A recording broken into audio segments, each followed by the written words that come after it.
sapi dan kuda. Kehidupan seekor sapi sangatlah susah.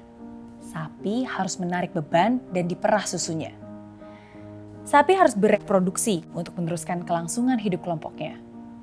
Untuk semua usahanya itu, seekor sapi hanya makan rumput.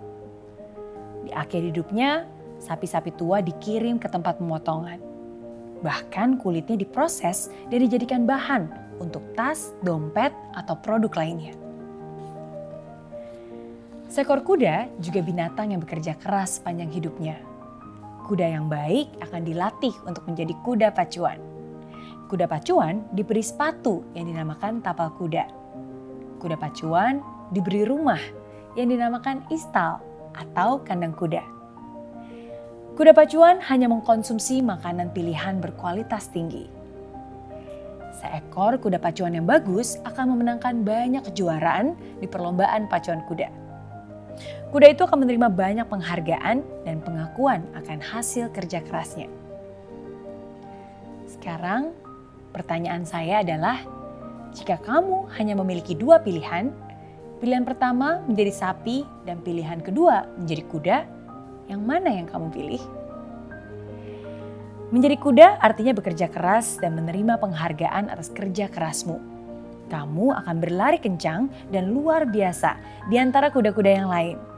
Kamu akan memenangkan penghargaan dan menerima banyak pengakuan. Mari saya beritahu sebuah rahasia. Kita semua dilahirkan sebagai seekor kuda, tetapi kita dibesarkan dan dididik untuk berpikir dan bekerja seperti sapi. Kita lulus sekolah dan mandiri secara finansial. Kita mencari pekerjaan yang stabil dengan bayaran yang baik. Secara tidak sadar, kita melakukan persis sama seperti yang dilakukan orang lain sekitar kita. Kita membuat surat lamaran yang bagus, mengirimkannya ke perusahaan, melakukan pekerjaan rutin dari jam 9 sampai jam 5 setiap harinya. Kita melakukan semua ini tanpa menyadari bahwa kita memilih hidup seperti sapi. Seorang pelatih kuda yang baik akan selalu mencari kuda-kuda potensial yang bisa dilatih untuk mengikuti perlombaan dan memenangkan kejuaraan. Ada mentor di luar sana yang secara konstan mencari individu berpotensi untuk dikembangkan. Cari seorang pelatih kuda yang baik, bina hubungan dengan kuda-kuda bagus lainnya, lalu ikuti perlombaan dan menangkan kejuaraan. Jika kamu dapat menjadi seekor kuda dengan mengkonsumsi makanan berkualitas tinggi, menggunakan tapal dan tinggal dalam kandang, mengapa kamu mau menjadi seorang sapi yang hanya makan rumput sepanjang hari dan hidup sambil menunggu dipotong?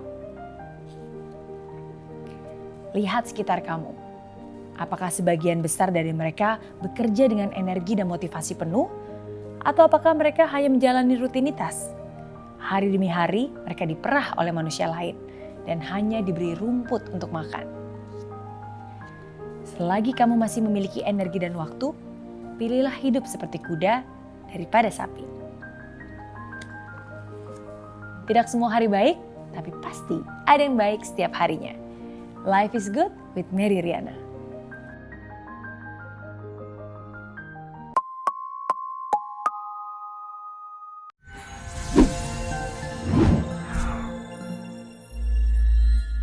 Katanya di situasi seperti sekarang ini mending di rumah aja. Bener sih, tapi pastikan ketika seharian di rumah, khususnya anak Anda bukan hanya main gadget terus. Akan jauh lebih baik kalau kita mulai mengajarkan satu kebiasaan paling positif pada mereka, yaitu kebiasaan untuk membaca. Nggak mudah, tapi bisa. Nah, apa langkah pertamanya? Berikan bacaan yang memang dirancang khusus untuk anak-anak. Ada banyak pilihan, salah satunya adalah buku Mary Riana for Kids. Bacaan edukatif, inspiratif, dan pastinya disukai oleh anak Anda. Isinya berisi cerita-cerita analogi yang mudah dimengerti oleh anak dan juga disertai ilustrasi menarik, jadi nggak bosan. Anak saya juga suka bacanya. Tersedia 2 seri, yaitu Mary Riana for Kids 1 dan juga Mary Riana for Kids 2. Buku ini bisa dibaca untuk anak-anak sendiri atau bisa juga Anda yang membacakannya untuk anak Anda. Tertarik? Segera miliki buku Mary Riana for Kids dengan klik link yang ada di bawah ini.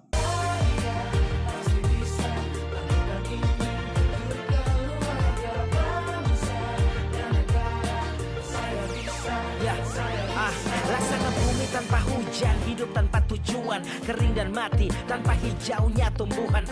Demikian kalau mimpi tak kunjung terjadi.